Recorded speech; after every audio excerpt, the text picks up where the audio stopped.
Hey, Fandroids. This is Derek McCaw, and with the weekly stack, but actually, I think as I promised last time, it is the WonderCon Stack, which means there may be books that have been around for a while, but they are books that I picked up directly from creators at WonderCon 2026 in Anaheim, California. I'm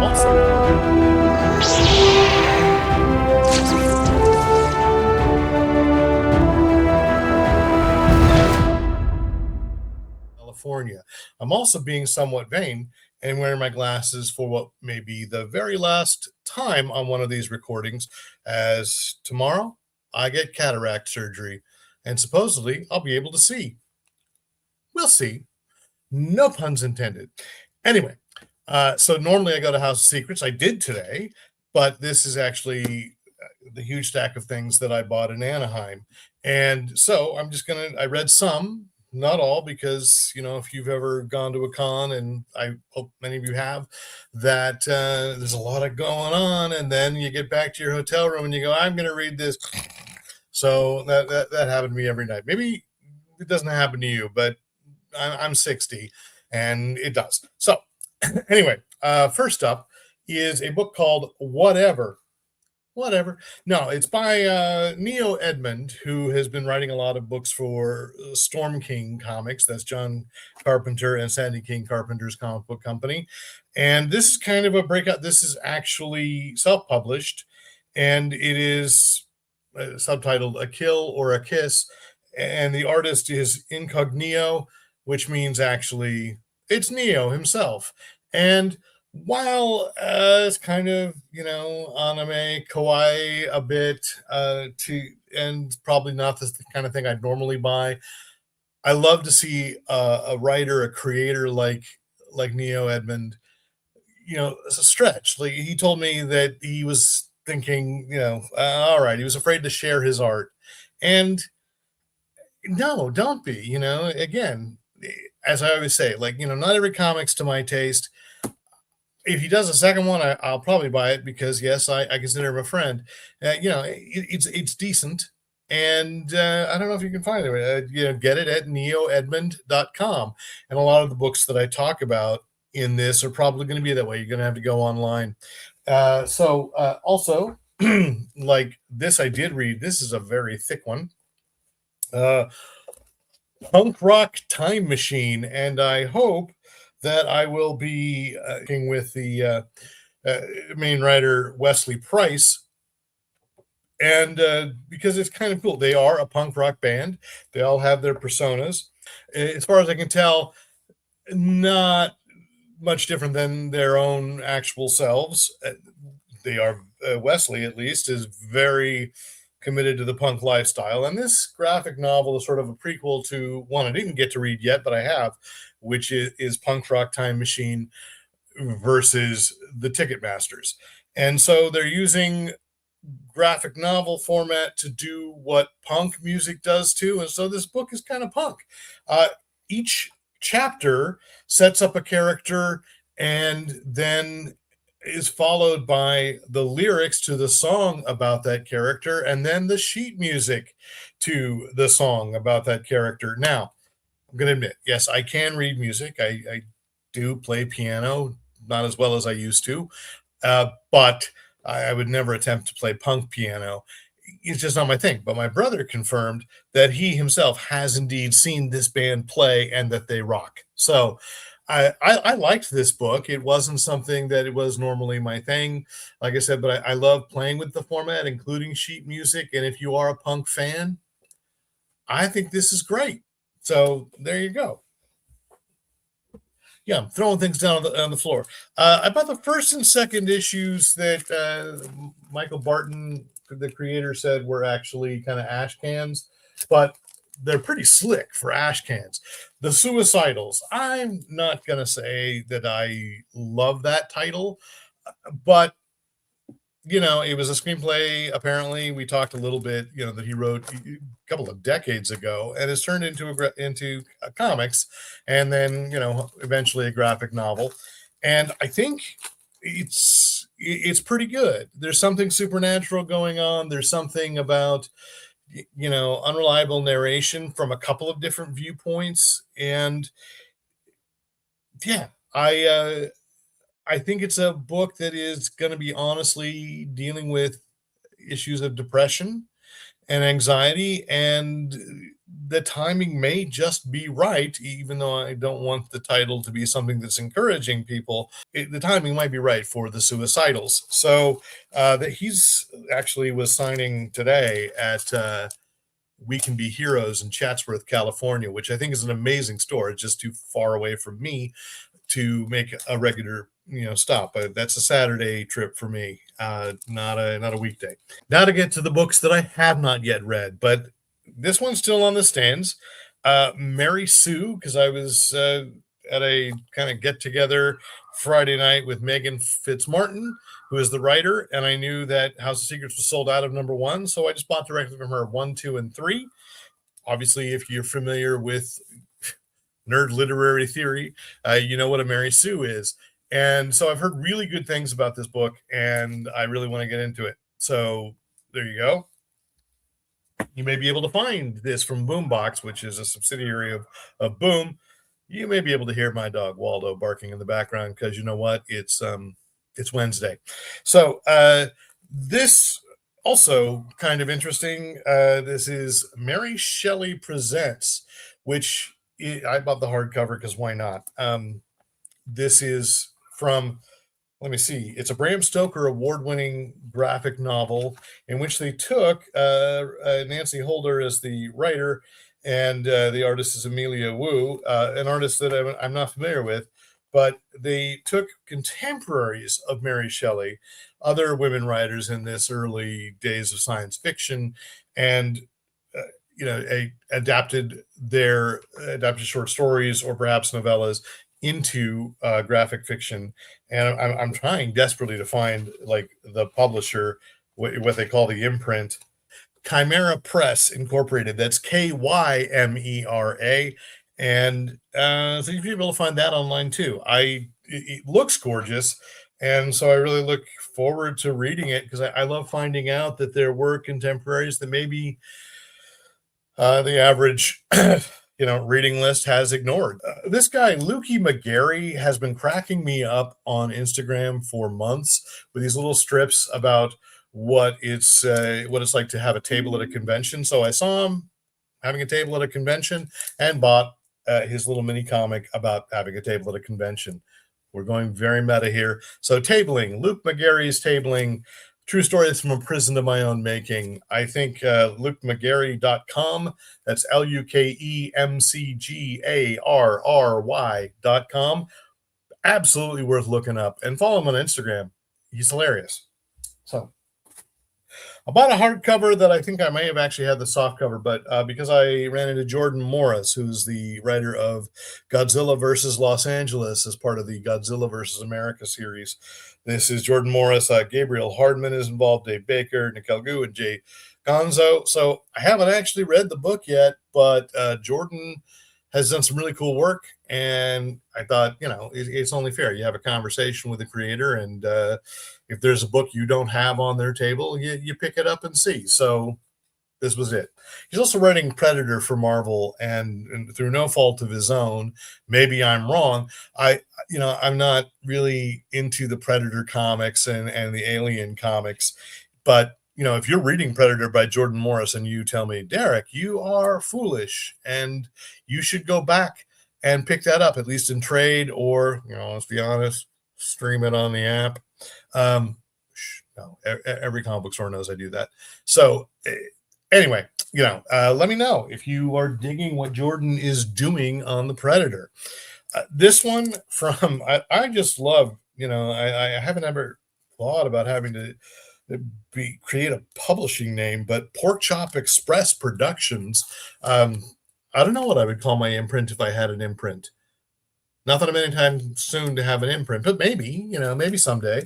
Night of the Chihuahuas. Don't tell my wife, because I bought it strictly because it's Night of the Chihuahuas and my wife loves Chihuahuas. And there's a little bit of Chihuahua in our dog. So I don't even really know what it's about. Oh, it's a rookie police officer within the small town of San Miguel, Arizona, finds most of the town has been brutally slaughtered.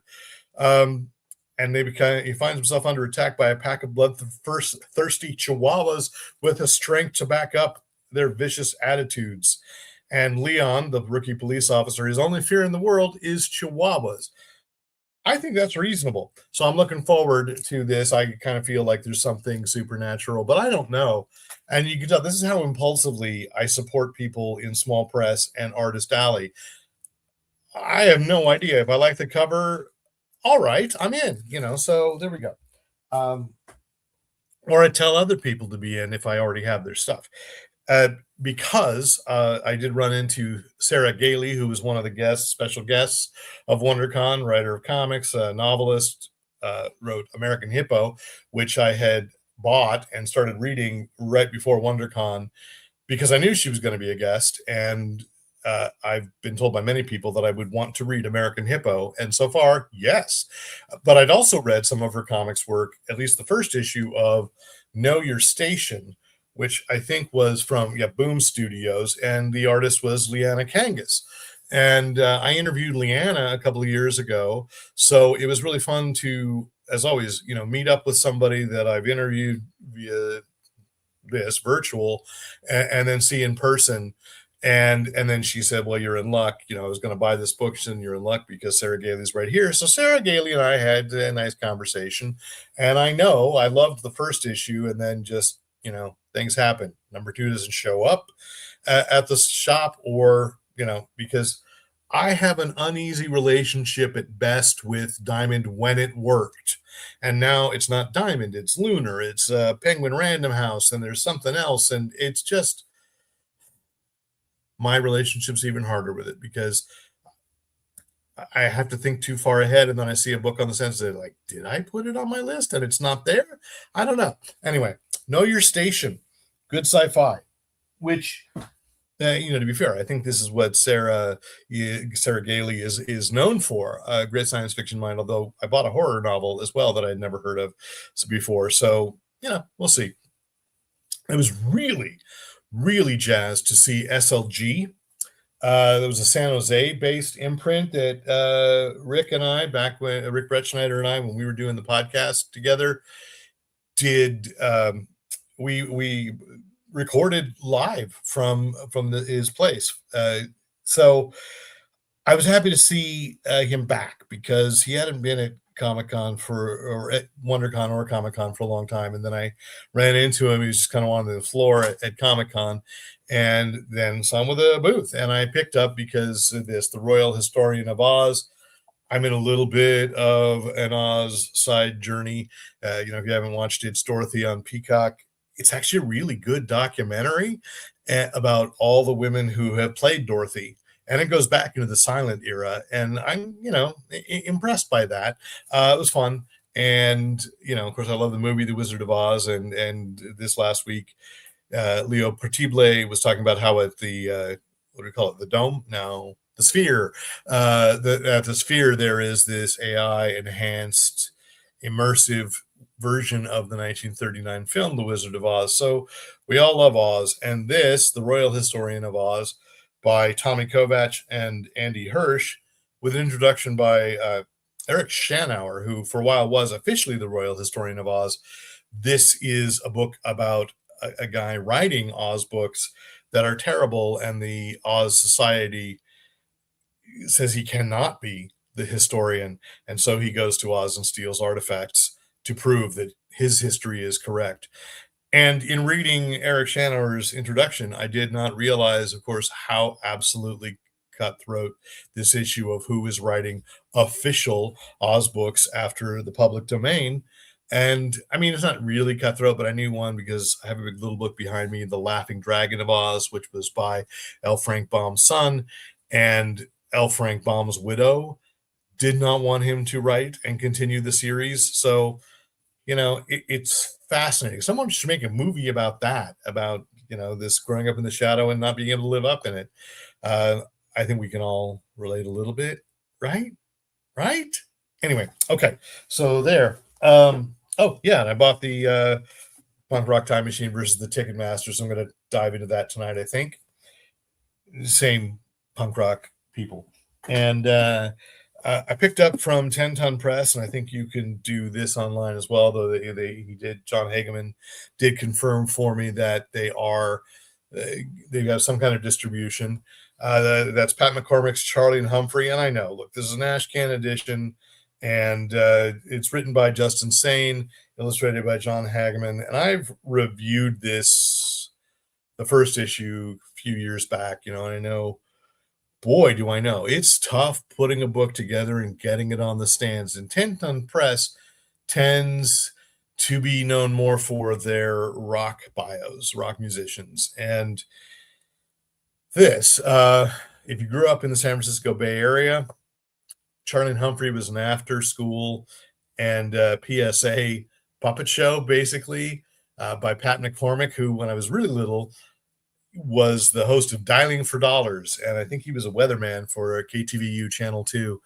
And then it turned out he had these puppets and they let him do it. And, if you say to someone who is old enough, who grew up in the Bay Area, and say, glue, I need glue, they know exactly what you're talking about. So I thought this was a terrific kids book, and I've enjoyed every issue since. And so John said, we've got this Ashcan. We're going to get the full book out shortly. So, take a look at 10 Ton Press. There, I'm putting it up there, 10 Ton Press. Look for them and pick their books up. Give them a listen. They also had a book called Becoming Frankenstein. I think they're sold out, but I reviewed it at Comic-Con a couple of summers ago, and then a glitch in the website erased the review. But I absolutely loved that book. I thought it was great. I thought it was original. Frank Scirocco was the artist. He used to do Alien Legion. I think his creator owned, but it was for Epic Comics through Marvel. And if you can find a copy of that, it's great. This, again, I don't know. It's a card game about a cat who steals souls, collecting and transporting souls. And so not only did the creator of the game, create a game that seemed kind of funny, so I bought that. They have this graphic novel that explains the backstory of Reaper Cat. So, I'd say I tend to go pretty eclectic. Anyway, that's that. And as I said, I'm going in for cataract surgery tomorrow morning. So I know I'm a couple of days away where I'm probably going to not be allowed to be looking at a camera, screen, whatever. I did pick up books today. Like there was the DC Mad magazine, and that looked interesting and fun. I got the Dan Panosian cover, should you care, because I love Dan Panosian's art. And I have a lot more to read. And I know there were a couple of number ones, and there's a new Savage Sword of Conan, and I love that. So I'll probably catch up, when I'm allowed to look at a screen again. It's going to be a couple of days, just a couple of days. So, thank you. Going to WonderCon was tremendously good for me. But I was on this panel, how the secrets of a successful pop culture podcast, hosted by David Avalone and Rylan Grant of the Writer's Block. And I met Aaron Nabus, who does, I hope I said his last name correctly. He hosts the Hall H show. And Heidi McDonald, Eisner Award-winning journalist, Heidi McDonald. And it was for The Beat and for some podcasts through Publishers Weekly. And, so we chatted. It was a great conversation. I actually picked up a few subscribers on my YouTube channel as a result. So thank you. And, this counts as a podcast. And okay, everybody agreed that, yeah, what I'm doing now, even though it's not what was traditionally the Fanboy Planet podcast, it's just me in my home office gabbing, it counts. So that's great. And it was great to see other creators from the Horror Not Hate anthology and to just hang out with people that all love comics. So it was a good reminder. I was kind of losing touch with that. It's great to go to your shop, but you're kind of like in and out really fast. But if you're just wandering the floor and you see creators, I mean, Scott Snyder was there, and I went to his panel and it was like, wow, I've never actually heard Scott Snyder speak. And tremendous. And apparently he stayed to the bitter end on Sunday. I didn't, to sign and talk with everybody that wanted to get an autograph and talk with him. So, it's a good reminder that it's simultaneously a small and a large community, and it's a pretty good one. So everybody that I talk to would agree with what I like to sign off with. Use your powers for good.